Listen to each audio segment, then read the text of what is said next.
Did you know Dropbox was created because of a forgotten USB drive? I was sort of managing my life by carrying around this little thumb drive, and it was like my little leash, or I'd be emailing myself stuff, and it's just the kind of thing that drove me nuts. In 2007, Drew Houston, the founder of Dropbox, was on a bus when he realized he had left his USB drive at home. I kept forgetting my thumb drive. The sort of origin story of the company was when I was riding the Chinatown bus from Boston to New York and forgot my thumb drive and couldn't get anything done on the trip. Instead of turning back, he thought, why isn't there a way to store files in the cloud so I never have to worry about this again?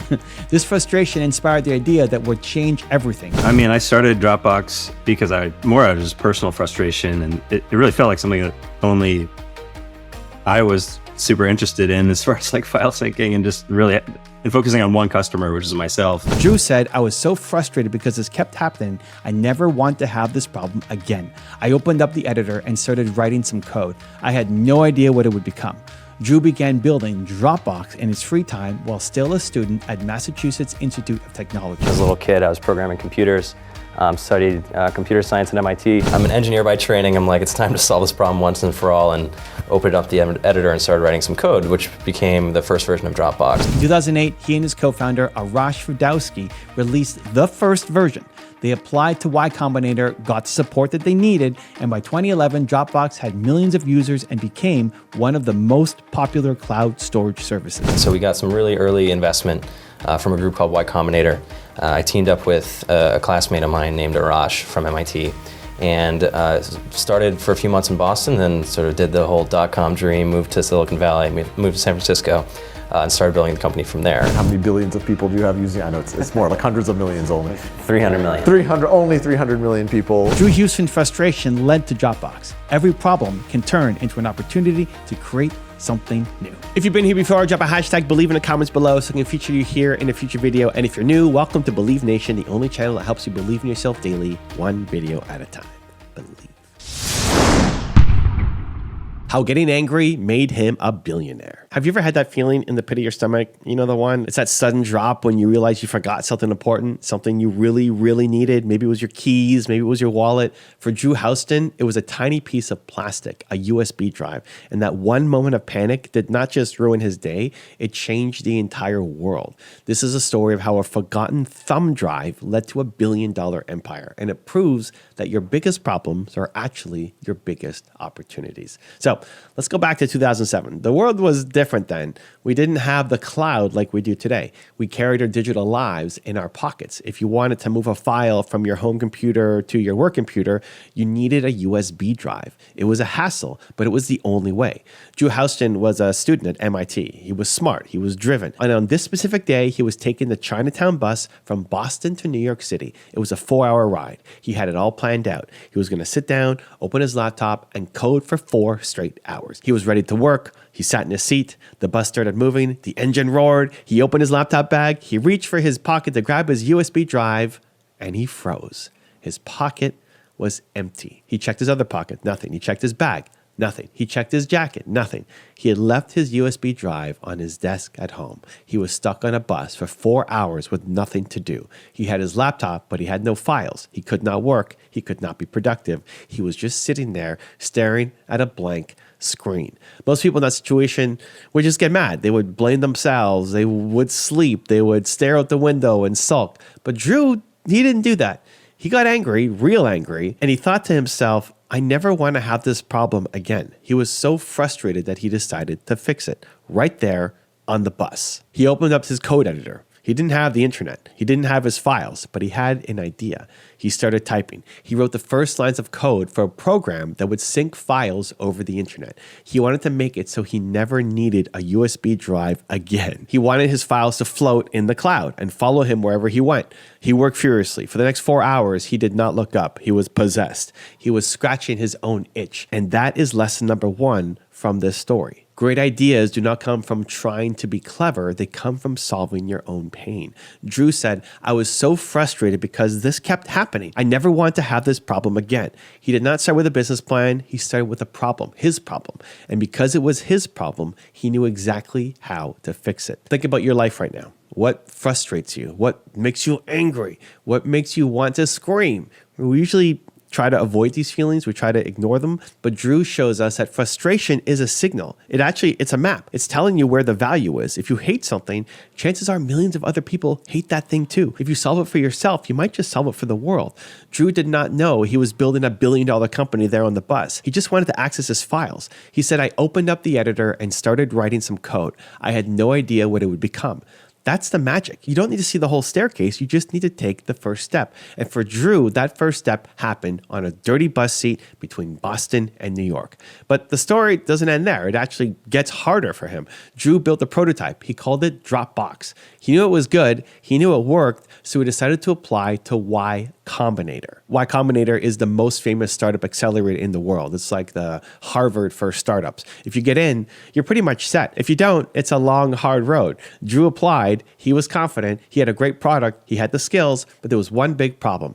He was alone. He was a solo founder, and Y Combinator hates solo founders. They think it's too hard to build a company by yourself. They want team. So Paul Graham, the head of Y Combinator, sent Drew an email. It basically said, we like your idea, but we do not like that you are alone. Get a co-founder or don't bother coming. And the deadline was in 2 weeks. 2 weeks?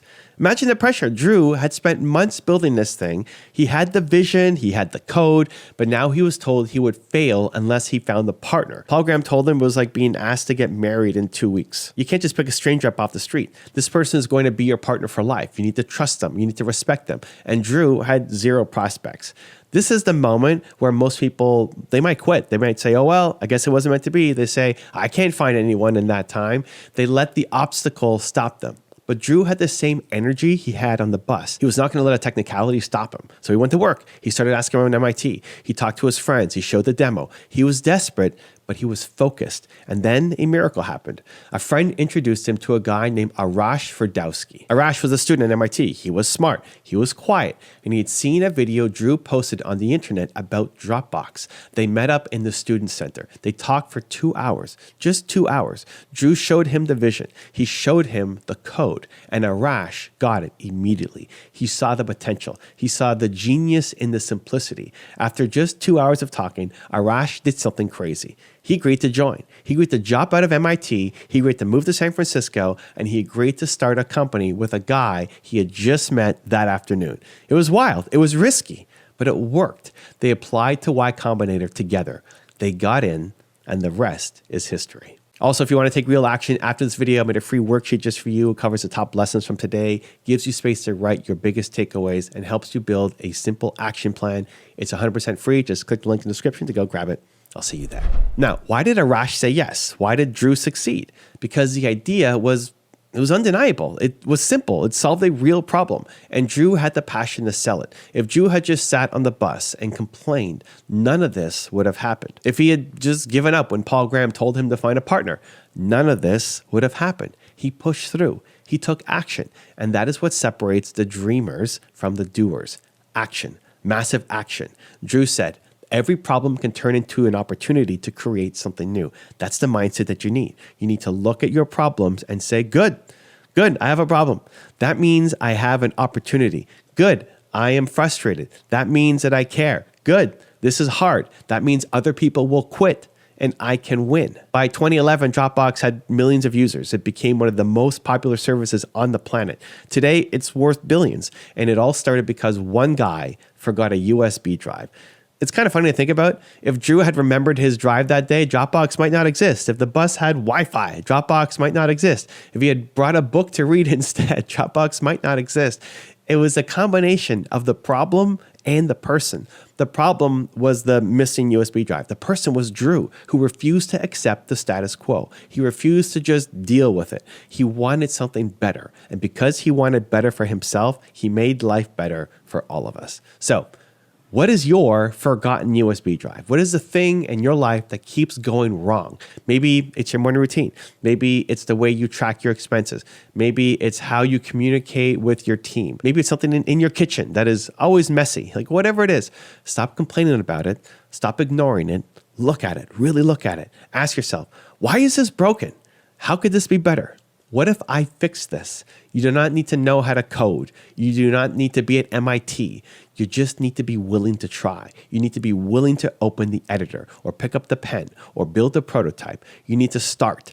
Drew had no idea what it would become. He just started. And that is all you have to do. Just start. There's a concept in science called activation energy. It's the energy required to start a chemical reaction. Once the reaction starts, it keeps going on its own, but starting it takes a spark. For Drew, the spark was anger. It was frustration. Use your emotion. Let it drive you. If you are comfortable, you will never change the world. If you are content, you will never build anything new. You need that friction. You need that heat. So the next time something goes wrong, don't just get mad. Get excited. Say thank you. Say this is my chance. Say I can fix this. Because if Drew can turn a boring bus ride into $1 billion company, what can you do? What can you build? The possibilities are endless, but only if you believe in yourself enough to take that first step. Only if you believe that your problems are actually gifts in disguise. Drew believed. Arash believed. And now millions of people use their creation every single day. So now it's your turn. Take your frustration, turn it into motivation, build your version of Dropbox, fix your version of the broken USB drive. The world is waiting for what you have to create. And congratulations, you're one video closer to who you're meant to be. Believe. Now let's learn how Evan Spiegel turned a stupid idea into the Snapchat empire. Evan Spiegel, the co-founder of Snapchat, was laughed at, rejected by investors, and dropped out of college. Now he runs a $100 billion company. In 2011, Evan Spiegel was a college student with a wild idea, an app where photos disappeared after being viewed. When he pitched it in his Stanford class, his classmates laughed. They called it pointless. Investors didn't take him seriously. Nobody believed it would work. But Evan Spiegel believed. He teamed up with his friend Bob Murphy and built the first version, Peekaboo. It flopped. Nobody downloaded it. Reggie Brown, the co-founder, left after a dispute. The project was falling apart. Most people would have quit. Instead, Evan Spiegel and Bobby Murphy went all in. They rebranded, redesigned, and relaunched as Snapchat. At first, it spread through high schools. Then overnight, it exploded. Millions of downloads, server crashing, celebrities using it. The same investors who rejected them were now desperate to invest. Then came the biggest test. Facebook offered $3 billion to buy Snapchat.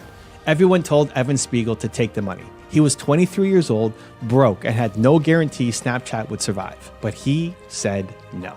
He believed in what he was building. He risked everything. Today, Snapchat is worth over $100 billion. The app people laughed at became a social media giant. Evan Spiegel was told his idea was a joke. Now millions use it every day. People will doubt you. Will you let them stop you or prove them wrong?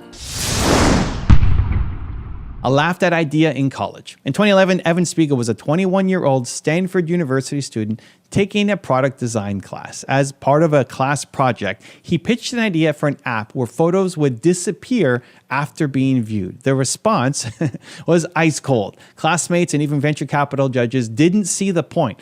Why would anyone want photos that don't last? They challenged. One VC bluntly suggested making the photos permanent because he just didn't get it. In fact, the general sentiment in the room was that this is the dumbest thing ever. A teaching assistant even pulled Evan aside to ask if he'd essentially built a sexting app.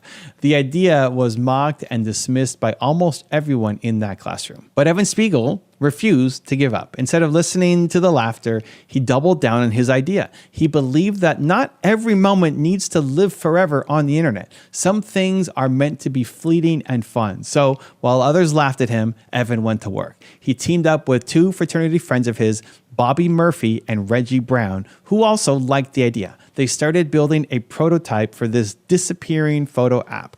Most people would have quit right there, but not Evan. He later said that creativity often gets stifled by fear of looking stupid, and he wasn't about to let fear stop him. Evan and his buddies were determined to prove the naysayers wrong.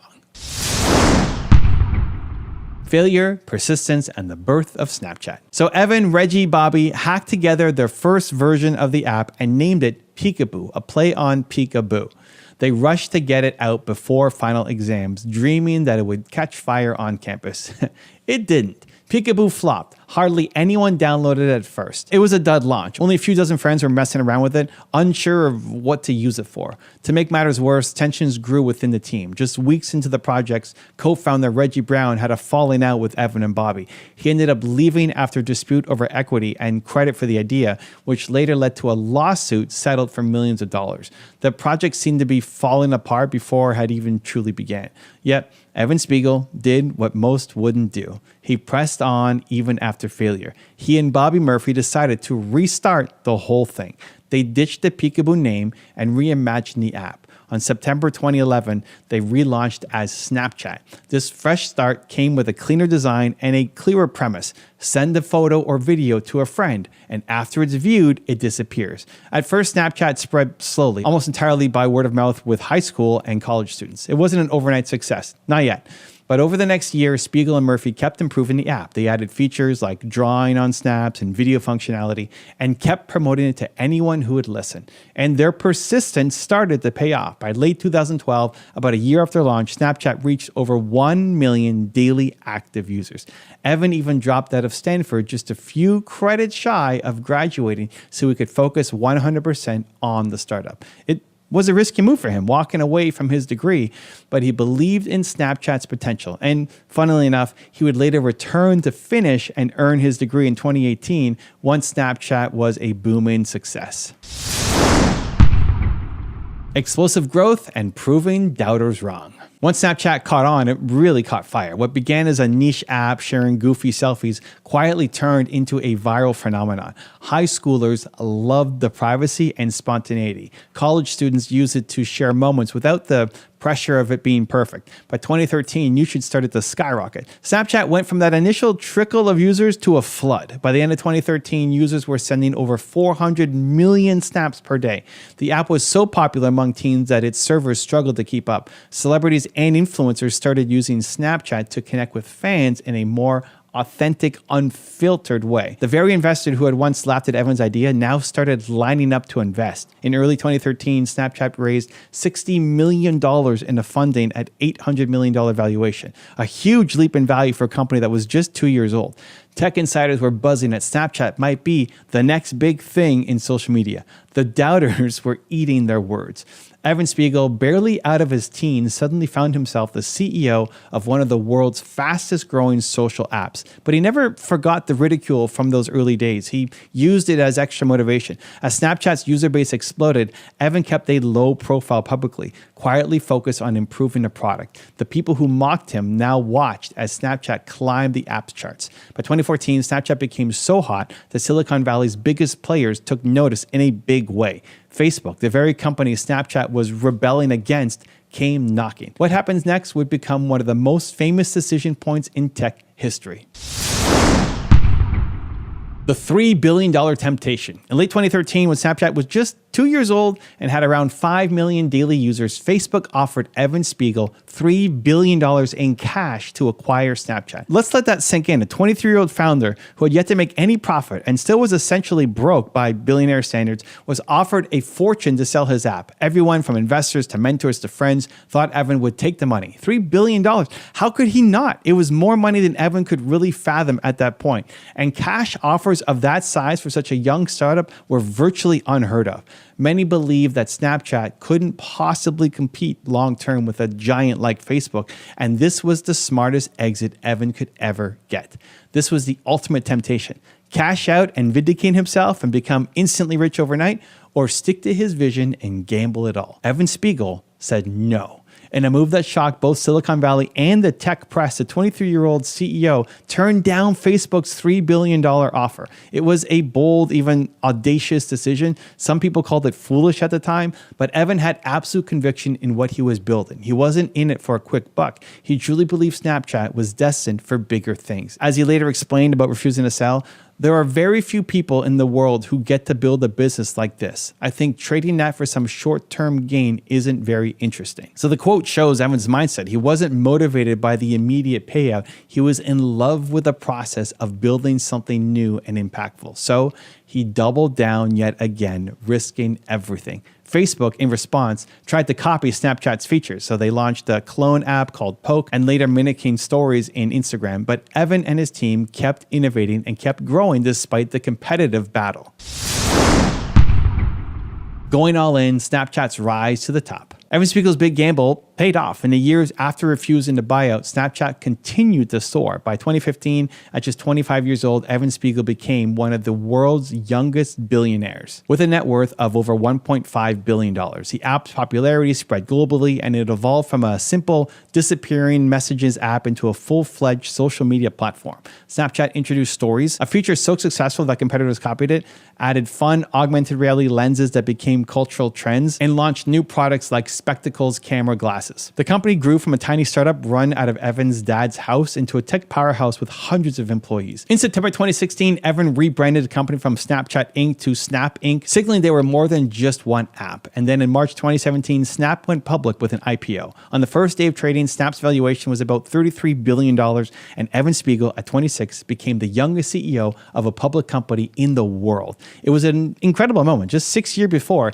he was a student being laughed at for a class project, and now he was ringing the bell at the New York Stock Exchange, taking his company public. The early doubters had been definitively proved wrong, but the journey didn't smooth out entirely after this big win. Post-IPO, Snap faced a lot of challenges. Facebook's Instagram was aggressively copying features and stealing users, and Snap's stock price started to drop. There were moments when critics loudly proclaimed Snapchat was just a fad that would fade. Evan Spiegel, however, stayed true to his vision. He doubled down again on innovation in camera technology and messaging, and over time, Snap stabilized and then thrived again, carving out its own loyal audience despite the competition. Today, Evan Spiegel's creation has pretty firmly entrenched itself in the social media landscape. Snapchat boasts hundreds of millions of daily users, over 460 million worldwide as of 2025, and remains especially loved by Gen Z and young millennials. The company's value has fluctuated with the market, but at one point, Snapchat even hit a $100 billion market cap in 2021. Not bad for an app everyone once called a joke. Evan's personal life has also flourished alongside the business. He met and married supermodel Miranda Kerr in 2017, and they started a family together. Despite the trappings of success, he's known for keeping a pretty low profile and focusing on product innovation rather than his fame. He's also made sure to give back. Evan and his co-founder, Bobby Murphy, pledged to donate 13 million shares of their stock, which is now worth hundreds of millions of dollars, to their Snap Foundation to support arts and education for underrepresented youth. During the pandemic, Evan personally donated $3 million to relief efforts. So in other words, he hasn't forgotten the values of helping others, even as he leads a tech empire. Lessons from Evan Spiegel's journey. Evan Spiegel's rise from a ridiculed college kid to a tech billionaire gives a lot of different insights that we can learn from. So here are some of my favorite lessons you can learn from his journey. Number one, believe in your vision even if others laugh. Evan's idea was literally laughed at and called dumb. He faced jokes from classmates and rejection from investors, but he trusted his gut. If you truly believe in your idea, don't let any initial ridicule or laughter stop you. Every great idea sounds crazy to someone at first. Evan kept going when nobody else believed, and he proved them all wrong. Your conviction in your vision is what will matter most. Next, embrace failure and pivot. The first version of Snapchat, Peekaboo, flopped badly. A co-founder left, usage was tiny. It could have all ended there. But despite that, Evan didn't see that failure as his final stop. He learned, he pivoted, he tried again. Failure is often just a step on your path to success. Use it as feedback, learn and get better. Evan once said that before Snapchat's success, he and Bobby had attempted nearly 34 different projects that went nowhere, but each of them taught them something. So don't be afraid to fail, to learn, to adapt, to grow. Next, persevere through adversity. Evan faced lawsuit battles with his ousted partner, hacked leaks of his emails, copycat competitors, and a lot of public criticism. Any of these could have derailed him, could have thrown him off track, but he persisted. When Facebook copied Stories and everyone thought Snapchat was done, Evan kept innovating with AR lenses and new features, and Snapchat continued to grow. The ability to persist when things go wrong is a defining trait of successful entrepreneurs. Stay focused on your mission, even when the pressure seems uncontrollably huge. Next, think long-term, not short-term. The clearest example for Evan was turning down $3 billion at 23 years old. Evan chose long-term potential over instant gratification. He saw a bigger picture for Snapchat when others saw only a quick payday. In his own words, trading what he was building for a short-term gain wasn't interesting to him. In your own ventures, you should remember not to sell yourself short. Don't abandon a great vision for a short-term comfort if you have the chance to build something truly meaningful. Next, be true to your purpose. Evan Spiegel built Snapchat on the idea that communication should be fun, temporary, and authentic. He stuck to that purpose despite criticisms that messages should last forever. By staying true to Snapchat's unique purpose, he carved out a niche that giant competitors couldn't crush. So the lesson is to know why you're doing what you're doing. If you have a clear mission and you stick to it, you can create a brand or a product that resonates deeply with people. So these lessons, some of my favorite ones, they remind me that Evan's story is not just instant success. It's messy, it's full of setbacks, there's lots of tough calls, there's moments of doubts, but with belief, with resilience, with vision, you can navigate through it all. Evan Spiegel's journey from a small college project to a multi-billion-dollar company shows the power of perseverance and self-belief. He was told his idea was a joke. He was laughed at. He was underestimated. He was advised to give up and cash out.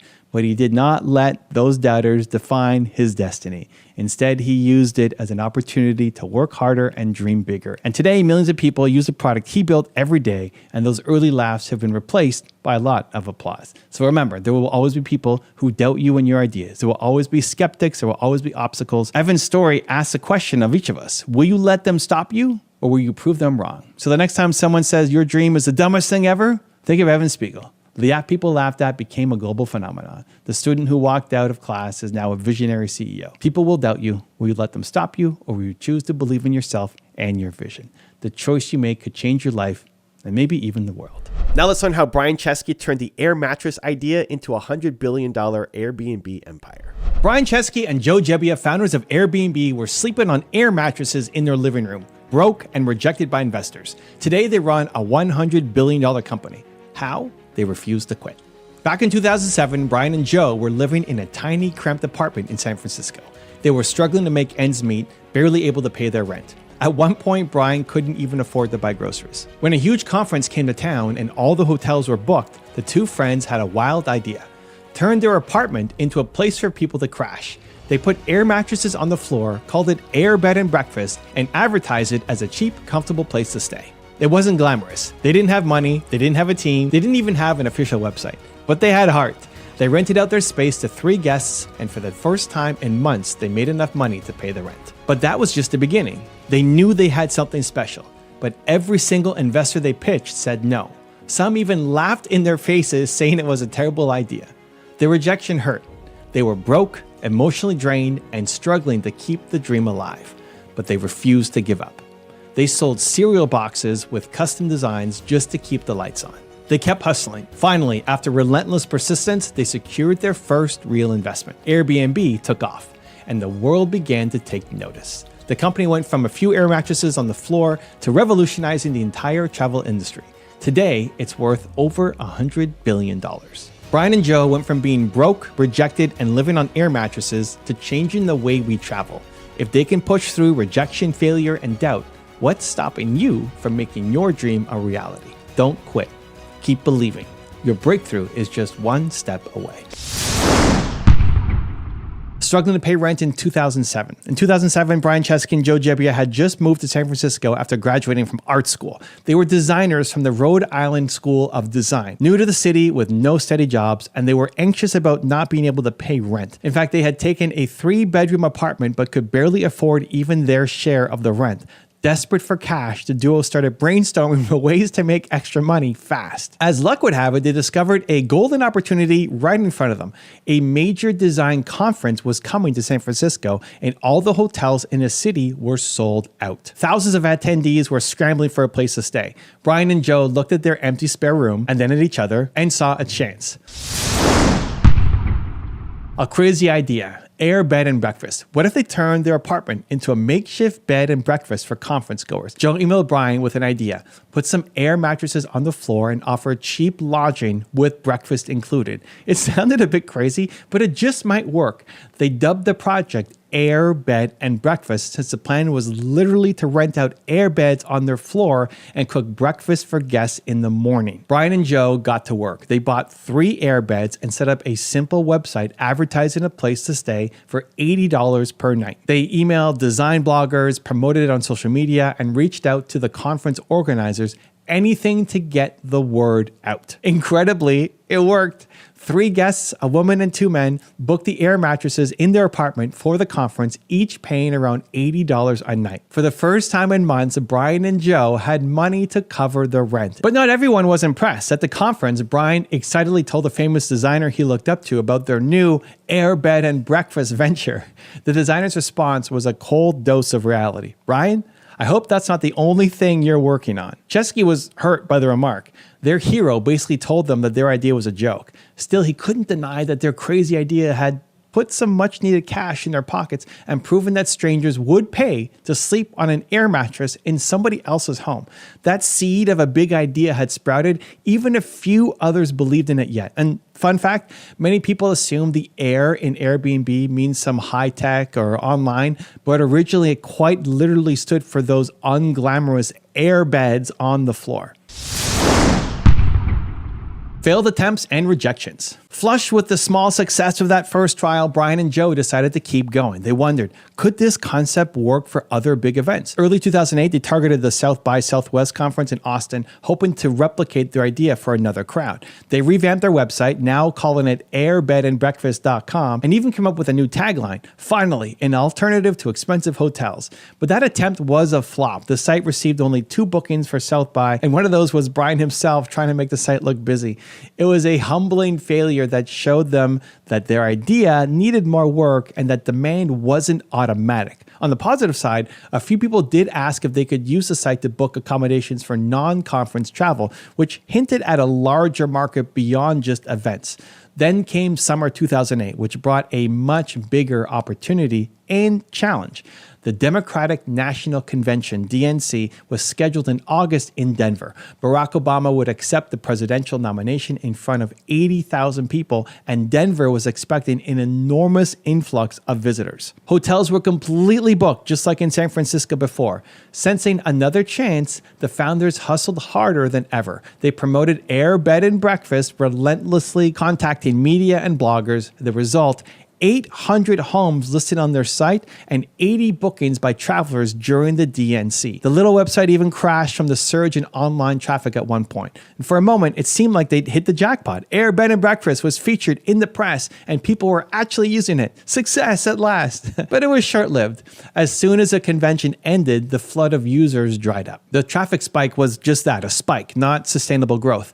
Bills were piling up again, and the founders were no closer to a viable long-term business. By late 2008, Brian and Joe were on the edge of another financial crisis. Worse, every attempt to find investors had led to rejection. The founders pitched their idea to anyone who would listen, dozens of angel investors, and they heard no from every single one. In fact, after meeting with 15 different investors, all 15 passed on the opportunity. About half of them didn't even bother to reply to Brian and Joe's emails at all. The notion of strangers renting space in each other's homes sounded crazy to Silicon Valley investors in 2008, and Brian and Joe got the door slammed in their face. Soon they were beyond broke. With no investors and no income, they resorted to living off of credit cards. One card turned into many, and Brian maxed out cards until he was $30,000 in credit card debt just to keep their fledgling website online. He later recalled those days as absolutely terrifying. I'd wake up in the morning and have this panic. Everyone thought I was crazy. No one supported us. We had no money. It was the best weight loss program ever. Chesky was literally losing weight from stress and skipping meals. The situation was that important, that dire. By the end of 2008, the company, which was now being called Airbnb for short, had its back against the wall. They were out of cash, deep in debt, and still nowhere near profitable. It seemed like the end of the road for them. Let's sell breakfast, the cereal lifeline. Facing a cash crunch and nothing left to lose, Brian and Joe decided to pivot in a completely unexpected way. Their startup was called Air Bed and Breakfast, and the Air Beds weren't making enough money, so why not focus on the breakfast? It started as a half joke during a desperate brainstorming session. It was October 2008, right in the heat of the US presidential election. Brian and Joe noticed the intense enthusiasm around the Obama versus McCain race, and they saw an opportunity. Using the design skills, they created limited edition cereal boxes featuring the two presidential candidates. Obama O's, the cereal of change, and Captain McCain's, a maverick in every bite. The boxes were playful parodies, brilliantly designed to look like real cereal. The Obama O's box, for example, had a cartoon of Obama on the front and came with a tagline playing on his campaign slogan. The founders tapped their network, including a friend who had a printing hookup, to print hundreds of cardboard boxes with these designs. Then they went to the supermarket and bought tons of cheap bulk cereal, the kind that comes in generic bags. And back at their apartment, Brian and Joe, with their small team, hand-packed each box, pouring cereal into the custom boxes and sealing them with hot glue guns on the living room floor. It was painstaking assembly line work that went on for hours. It was like an arts and crafts project, Jebbia later joked, but they were determined to make any money they could to keep their dream alive. They marketed Obama O's and Captain McCain's as collector items, a fun novelty for the election season. Despite the $40 price tag per box, the cereal sold like hotcakes. It turned out people loved the idea of supporting two scrappy entrepreneurs and getting a piece of political memorabilia cereal in return. In the end, Brian and Joe managed to sell about $30,000 worth of cereal in a matter of weeks. That cash infusion was just enough to pay off their credit card debt and cover expenses a little bit longer. This weird cereal stunt had literally kept Airbnb alive when they were on the brink of collapse. Brian and Joe even embraced the joke fully, calling themselves serial entrepreneurs. It was a pun to lighten the dark days. Importantly, the serial lesson taught them a valuable lesson. When you have almost no resources, extreme creativity and hustle can save the day. They refused to let the company die. If that meant turning into serial salesmen for a month, then so be it. The Y Combinator breakthrough. The $30,000 from the cereal boxes gave the founders a brief reprieve, but it was not a permanent solution. By the end of 2008, a few months after the cereal miracle, their bank balance was back to almost zero. They needed a more sustainable lifeline. In a last-ditch effort, Brian and Joe applied to Y Combinator. That was a prestigious startup accelerator program in Silicon Valley that gives seed funding and coaches young companies. If they could get into Y Combinator, they'd receive a small investment and, more importantly, mentorship and credibility. Initially, Paul Graham, Y Combinator's co-founder, was not impressed with Airbnb. The idea of strangers staying in strangers' homes sounded weird and risky to him, just like it had to other investors. In January 2009, Brian and Joe arrived at Y Combinator to make their pitch. The meeting didn't start well. Graham was skeptical and questioned whether this air bed and breakfast thing could ever be more than a niche for conferences. But then the founders pulled out their secret weapon, a box of Obama O's cereal. They told Paul Graham the whole story, how to fund their startup. They had designed and sold breakfast cereal as a one-off gimmick and made $30,000 from nothing. Graham was astonished. If you can convince people to pay $40 for a $4 box of cereal, maybe you can get strangers to stay in other strangers' homes, he said, suddenly seeing the determination and the hustle behind these two founders. That moment changed everything for them. Airbnb was accepted into Y Combinator's winter 2009 batch on the spot. The founders finally caught a break. The program gave them about $20,000 in seed money for a 6% stake in the company. Not a huge amount of money, but enough to cover living expenses and keep the site running. More importantly, Y Combinator provided mentorship and structure. Brian, Joe, and their third co-founder, Nathan, who was an engineer, moved into a small apartment in Silicon Valley and spent 3 intense months focusing on nothing but improving Airbnb. They coded new features, they fixed bugs, they learned how to present their business to investors. Under Paul Graham's guidance, they refined their strategy and they finally started to get some real traction. By the end of the 3-month accelerator, the Airbnb team had made enough progress to convince venture capitalists to take a chance on them. In April 2009 at Y Combinator's demo day, Brian pitched Airbnb to a room full of investors, this time with a working website, real users, and the credibility of Y Combinator. It paid off. They secured about $600,000 in investor funding led by Sequoia Capital, a top-tier venture capital firm. After more than a year of hearing no, Airbnb finally got its yes. Brian later said that was the end of the truly sleepless nights. For the first time, they had enough money in the bank to not worry about surviving tomorrow. The founders could finally draw a tiny salary and focus on growing the business without the immediate fear of always running out of cash. Hustling to make it work. Getting initial funding was a huge milestone, but Airbnb was far from an overnight success. Even in 2009, after Y Combinator, the website was small. The concept of home sharing was still very new and trust was a big issue for users. The founders knew that to really grow, they had to make Airbnb something people loved. Paul Graham had taught them an important mantra: make something people want. One of his famous bits of advice to the Airbnb team was that it's better to have 100 users who love you than 1 million users who sorta like you.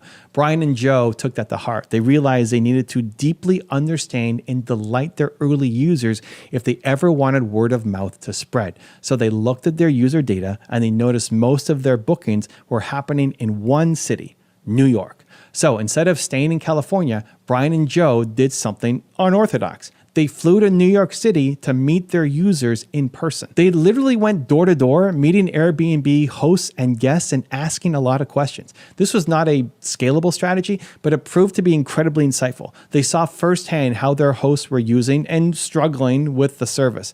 Two big problems jumped out. First, hosts didn't know how to price their listings effectively. Many were renting rooms for way too cheap or too expensive. Second, the photos on the listings were often poor quality. They were dark, blurry snapshots that made even nice apartments look pretty unappealing. Because most hosts weren't professional photographers, their listings weren't showing their space in the best light, literally.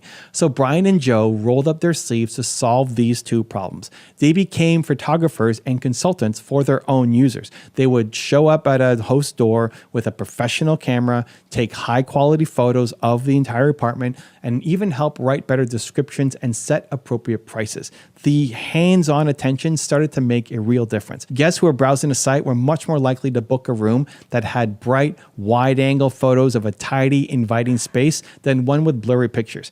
Airbnb's conversion rate improved. In fact, one early growth hack came directly from these visits. After upgrading listings in New York with beautiful photos and better descriptions, Airbnb's weekly revenue in that market nearly doubled. The founders realized they had hit on something crucial: trust and user experience were everything in this business. By personally photographing their host space and fine-tuning each listing, the Airbnb team made their platform far more appealing to new users. The high-quality images gave the site a much more professional, trustworthy feel, which boosted guest bookings. Hosts were thrilled to see their places looking great online, and many started receiving reservations when they hadn't before. This kind of white-glove, unscalable effort showed Airbnb's commitment to its community. It helped kickstart the network effect. With happier hosts and guests in New York City, word began to spread and more people in other cities decided to give Airbnb a try. As they kept engaging with users, Brian and Joe also listened to feedback and removed early obstacles that didn't make sense. For example, originally,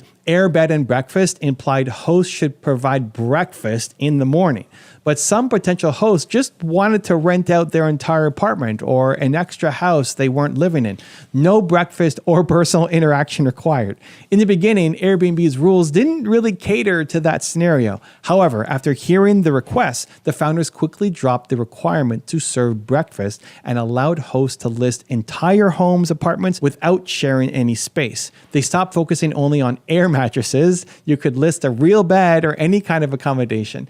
And these tweaks dramatically expanded Airbnb's appeal and their market. Suddenly, Airbnb wasn't just a site for event couch surfers. It could be used by anyone, anywhere, traveling for any reason. As a result of these changes and the personal touch that they were giving the hosts, the company saw its first consistent growth. In fact, once they made these pivots, Airbnb finally hit a modest but meaningful milestone. About $1,000 of revenue per week was coming in. And that number would only climb from there. Changing the world of travel. Airbnb had survived its make or break early years by the skin of its teeth. Now armed with a bit of funding, a passionate user base, and an improving product, it began to truly take off. The years from 2010 to 2013 saw explosive growth. The company expanded beyond the US to Europe and Asia and beyond as people across the world discovered the concept of home sharing. By 2011, Airbnb was growing so fast that major venture capitalists came knocking at their door. In fact, in one one funding round, some of Silicon Valley's biggest venture capital firms invested $112 million, giving Airbnb a valuation over $1 billion and officially crowning it as a tech unicorn. This was just a few years after those same investors had laughed at the idea, right? What a difference a bit of traction can make. With each passing year, the numbers multiplied. Millions of travelers signed up and hundreds of thousands, then millions of hosts began to open their homes. The business that started with 3 air mattresses in a single apartment spread to over 220 countries and regions worldwide. And as of today, Airbnb reports a community of over 4 million hosts who have welcomed more than 800 million guest stays globally. The company that hotel executives once dismissed as a silly couch surfing scheme grew into a true disruptor of the hospitality industry. Traditional hotels were forced to take notice and adapt as Airbnb offered travelers something new, the chance to stay in real homes and live like a local, often at a lower cost than a hotel. The way people travel fundamentally changed. And remember those early investors who wouldn't give Brian and Joe a dime in 2008? By the late 2010s, Airbnb was one of the most valuable startups in the world. Finally, in December 2020, Airbnb went public on the NASDAQ stock exchange, a milestone that many doubted would ever come. On its first day of trading, Airbnb's valuation exceeded $100 billion, making it more valuable than most of the world's top hotel chains combined.